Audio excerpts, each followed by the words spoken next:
Kondisi jasad mahasiswi UPI yang ditemukan tewas di gedung gimnasium, kepala tertutup kerudung. Fajri dan Dava adalah dua mahasiswa Universitas Pendidikan Indonesia, UPI, yang pertama kali menemukan tubuh Ajeng Mahromatus Sa'diyah, 21, saat akan membuat tugas video basket di gedung gimnasium UPI, Kamis, tanggal 26 Desember tahun 2024.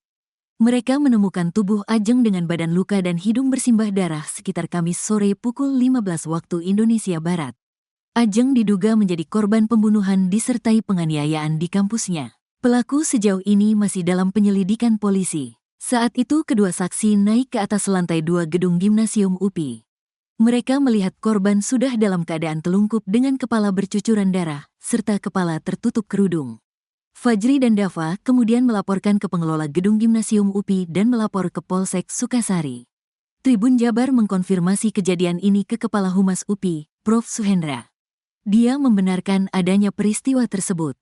Ya betul peristiwanya demikian. Tapi, untuk kronologisnya atau latar belakangnya sedang ditelusuri. Kami sedang berkoordinasi dengan tim K3 UPI, ujarnya. Ajeng selama ini dikenal sebagai mahasiswi yang rajin. Ajeng terdaftar sebagai mahasiswi UPI Angkatan 2021 dan mengambil program studi pendidikan masyarakat S1.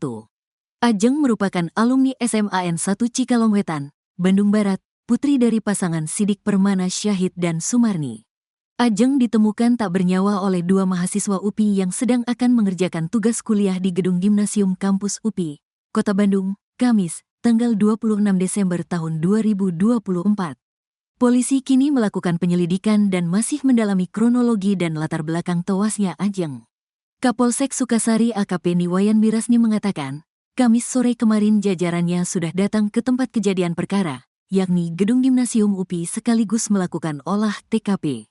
Polisi juga sudah membawa jenazah Ajeng ke RS Sartika Asih. Kematian mahasiswi Universitas Pendidikan Indonesia, UPI, Bandung AM, 21, masih diselimuti teka-teki. Pasalnya, AM ditemukan tewas dalam kondisi mengenaskan di gedung gimnasium UPI. Tubuh AM ditemukan tertelungkup dengan bersimbah darah pada Kamis, tanggal 26 Desember tahun 2024. Jenazah AM pertama kali ditemukan oleh mahasiswa lainnya pada pukul 15 waktu Indonesia Barat. Tak lama kemudian, tubuh AM dibawa oleh pihak kepolisian untuk melakukan pemeriksaan. Berdasarkan hasil pemeriksaan awal yang dilakukan unit Inafis Polrestabes Bandung, sejumlah luka ditemukan pada tubuh AM. Dalam kasus ini, hidung AM bercucuran darah dan kaki kanannya patah. Menurutnya, tak ada luka di kepala, justru luka di hidung banyak mengeluarkan darah.